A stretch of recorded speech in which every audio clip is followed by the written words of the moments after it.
School में भूत। बच्चों के लिए स्कूल उनका दूसरा घर कहलाया जाता है। घर जहां हम सेफ फील करते हैं। पर तब क्या होगा अगर हम वहां भी सेफ फील ना हो। ऐसा ही कुछ हुआ था 15 साल की निशा के साथ। निशा ने एक डांस कंपटीशन में पार्टिसिपेट किया था और अपनी परफॉर्मेंस की प्रैक्टिस के लिए वह स्कूल ख़त्म होने के बाद अपने 2 दोस्तों रमन और पॉल के साथ रुकी थी। डांस प्रैक्टिस करते वक्त निशा के दोस्त पॉल का बैलेंस बिगड़ गया और वह नीचे गिर गया। उसका पैर ट्विस्ट हो गया था और वह बुरी तरह दर्द से चिल्ला रहा था। स्कूल के सब टीचर्स जा चुके थे और हेल्प के लिए उन बच्चों के पास कोई भी नहीं था। तभी निशा भागकर मेडिकल रूम में गई, लेकिन वहां भी तब तक ताला लग चुका था। उसी वक्त निशा को लगा कि जैसे उसके पीछे से ऊपर कोई गया है।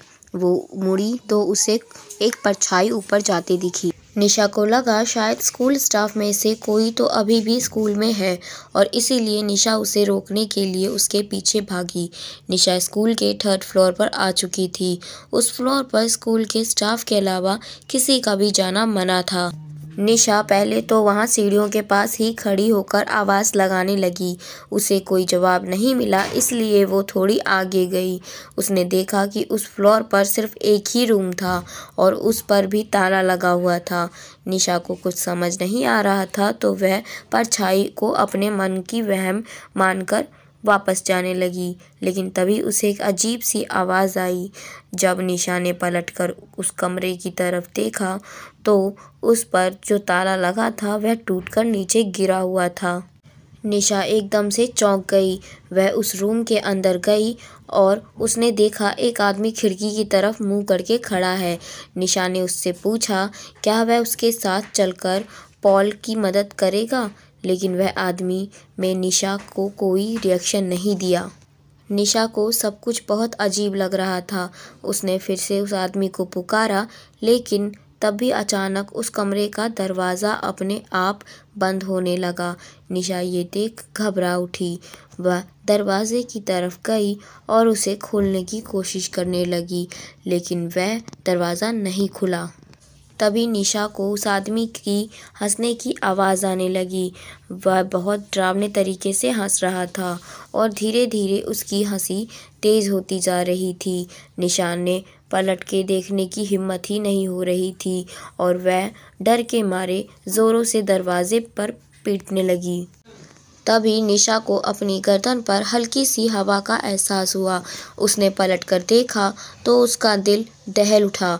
वह आदमी जो कुछ देर पहले खिड़की की ओर देख रहा था, वह अब ठीक उसके सामने खड़ा था। उसके चेहरे पर एक हल्की सी हंसी थी जो निशा को बहुत डरावनी लग रही थी। वह निशा को ऐसे घूर रहा था जैसे वह आज उसे जिंदा नहीं छोड़ेगा। उसने निशा को पकड़ लिया और उसे अपने पास खींचने लगा। निशा का रोना छूट गया और वह डर के मारे बहुत ज़ोरों से चिल्लाई।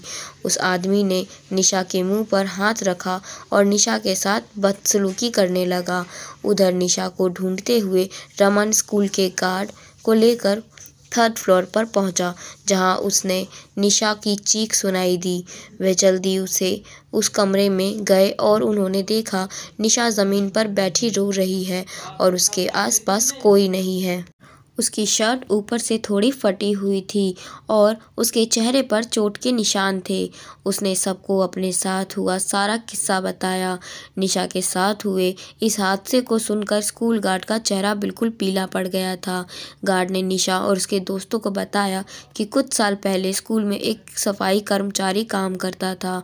वह थोड़ा पागल सा था और वह लड़कियों को बहुत ही गंदी नज़रों से देखा करता था, हंसता रहता था। एक बार उसने एक लड़की के साथ बदसलूकी भी की थी।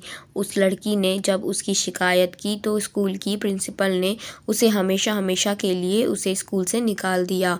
उसके 1 हफ्ते के अंदर उस पागल आदमी ने 3rd फ्लोर वाले स्टोर रूम में जाकर खुद को मार डाला। उसकी मौत का काफ़ी दिनों तक किसी को पता ही नहीं चला था। उस आदमी की बॉडी बहुत ही डरावनी हालात में पाई गई थी और तब से उसकी आत्मा उसी कमरे में भटक रही है, इसलिए स्कूल के 3rd फ्लोर पर किसी का भी जाना बंद है। इस इंसिडेंट के बाद निशा इतनी डिस्टर्ब हो गई कि वह कुछ दिन तक स्कूल ही नहीं गई, बल्कि कुछ ही महीनों में उसने एक नए स्कूल में एडमिशन भी ले लिया।